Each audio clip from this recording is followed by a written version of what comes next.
concept Bharat वर्ष रक्त बिंदु अति प्राचीन काल में भारत वर्ष में स्वायत्त शासन व्यवस्था विकसित आप चमत्कार ढंग से जन्माष्टमी गोटे झलक देखेले राधा कृष्ण नृत्य सब देखेले छोट छोट पिला करते बड़ा आनंदित होते मोर अपन खाली गोटे अनुरोध आज आम बसलु गोटे मीटिंग रे चेयरमैन भी थे से मीटिंग रे पूजा कमिटी मान को परमिशन न देवाई माइक पाई प्रशासन स्थिर कर बस गोटे समाधान है पूजा कमिटी माने माइक बजेबे अनुरोध करूँ माइक बजेबे किंतु सुप्रीम कोर्ट रो जो गाइडलाइन अच्छी 65 डेसिबल रो अधिक साउंड डीजे हम चारिटा पर्यंत सादा बक्स लगे वाइब्रेशन है भाया उत्कंप है भाया भूमिकंप है भाया साउंड कर ये केवल पूजा कमिटी मानक बोली भावी ना भूल है मु कही सरकारी उत्सव मानक भी एमती हो सामने अतिथि मान बस अत्याचार आम समग्र बहुत स्वास्थ्य समस्या अनेक लोक मरी जाऊँ मत थर जन कहले आगे साउंड रे फोन कले आप जाऊँ साउंड देखो मो ससुर हार्ट पेसेंट कौन है कितने मर्जन पेपर आम सचेतन है आम अन्य नियम करवा लंघन कर नियम कड़ाकड़ी पालन ना विदा कर जवान आनंद मुझे जाने जे निशा पिशा खाई लोक हजम कर साधारण स्वाभाविक लोक हजम करने कठिन एबनॉर्मल हजम कर ये साउंड अत्यंत घातक ये जो वाइब्रेशन कर साउंड ये आम स्वास्थ्य प्रति बहुत संकट उत्पन्न आजिकल वैज्ञानिक अनुसंधान जना पड़ानी हार्ट डिजीज होची हार्ट पेसेंट मरवार चांस अच्छे आहुरी गुरुतर हमार चांस अच्छे ब्रेन ट्यूमर हो ह्यूमाटिज्म हो हजार प्रकार शारीरिक समस्या हो प्रति सचेतन है शिक्षित युवक युवती मैंने बेसी सचेतन है व्यापक जनजागरण कर पुओ बाहर 2000 लोगों का बेमार कर तो अन्य आशीर्वाद लोक मैंने कहीपारती ना बोली आप भावें लोक सह जाऊँ मजा से कष्ट हुए 35 वर्ष तले मुझे संबलपुर जाऊँ बस रे मो पचर जन बस सिगरेट टाणुली मुझे सिगरेट लिभे दिंतु मोर स्मोक एलर्जी अच्छे आप गोटे कार कर जातु कही मोर तो आप मत अभ्यास ना पैसेंजर को कष्ट देला तुम्हें जाओ कार कर युक्ति तर्क कल जन भद्रमेला उठले चप्पलटा खोलिले देखले चप्पल पिटिबे बदमाश जन भद्रलोक कहते आम सफोकेटेड फिल कर साइलेंट कर मजा लगुच सागे सागे से बंद से पब्लिक शुड स्पीक आउट गोटे अनुचित काम कष्टदायक काम देखिले प्रतिवाद करवा प्रतिवाद कले नहीं प्रतिकार कले नहीं शक्ति थी बोली पितामह भीष्म द्रौपदी को नंगला करने चेष्टा करागला बेले भारत वर्ष वीर शून्य होगा रक्त नदी अन्याय करवा अन्याय को सहन करना दीटा बड़े भाई माने स्वायत्त शासन दिवस अर्थ सो आयत्त स्वायत्त भारत प्राचीन परंपरा टाउन प्लानिंग काली परदिन यूरोप अमेरिका जानिले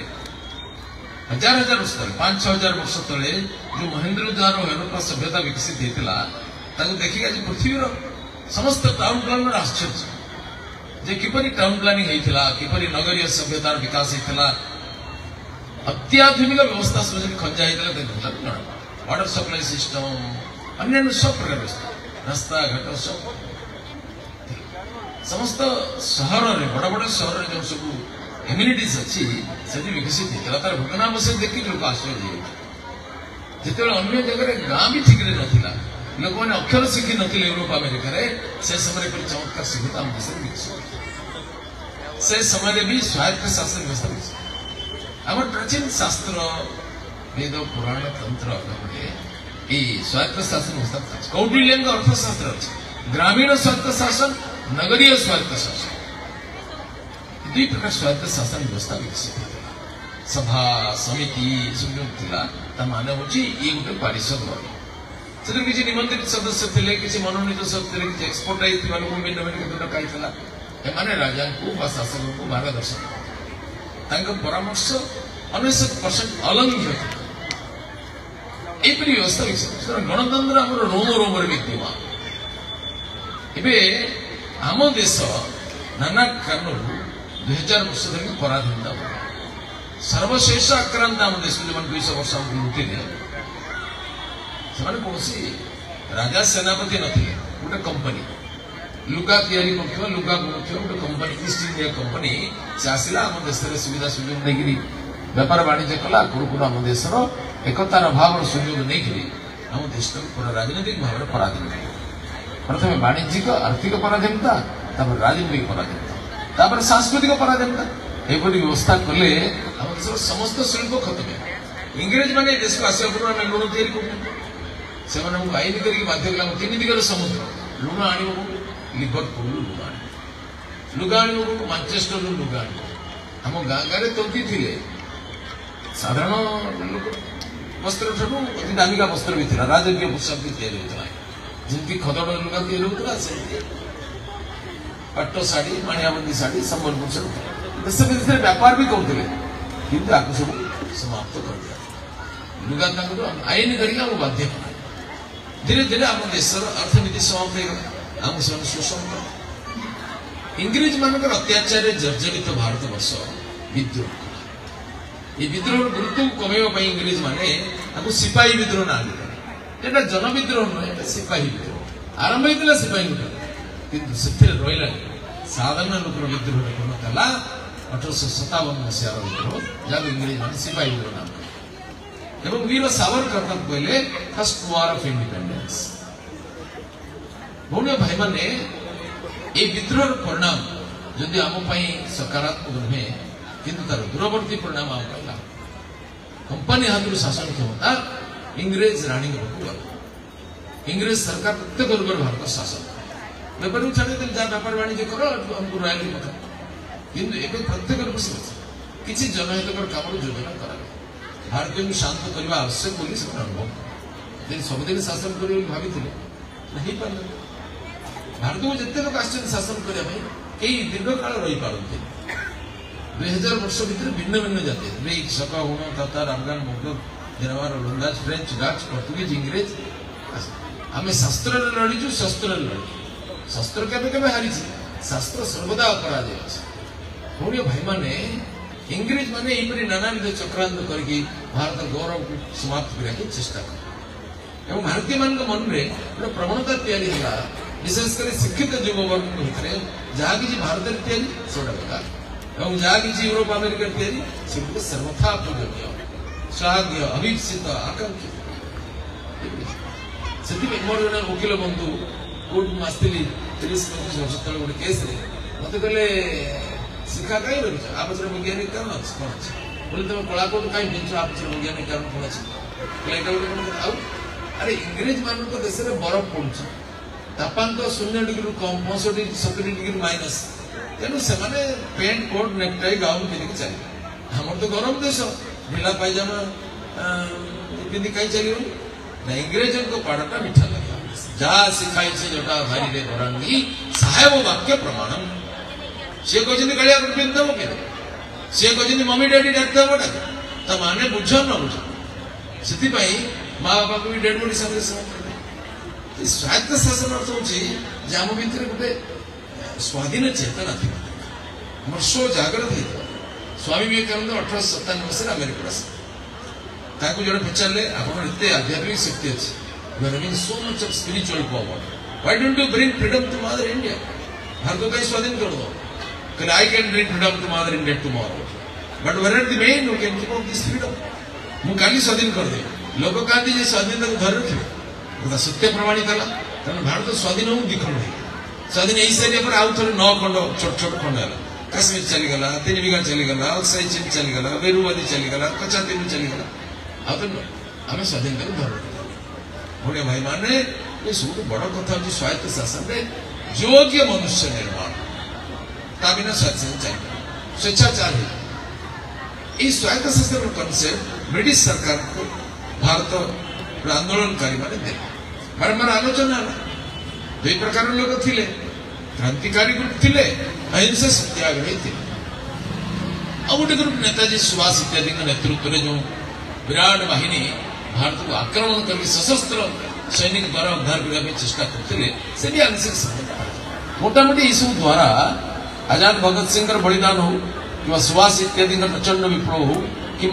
अहिंसा सत्याग्रही मान गांधीजी नेतृत्व में लंबा संघर्ष हो भारत में गोटे देशभक्तिर प्रचंड ज्वार उद्वेलित होगा एवं सहित टेबुल टकर बसिले ब्रिटिश सरकार से गोटे ग्रुप मत देला पूर्ण स्वाधीनता दरकार आ गोटे ग्रुप मत देले नहीं स्वायत्त शासन होम रूल आमको किसी अधिकार दिया ब्रिटिश सरकार यही प्रथम राजी होम रूल किसी अधिकार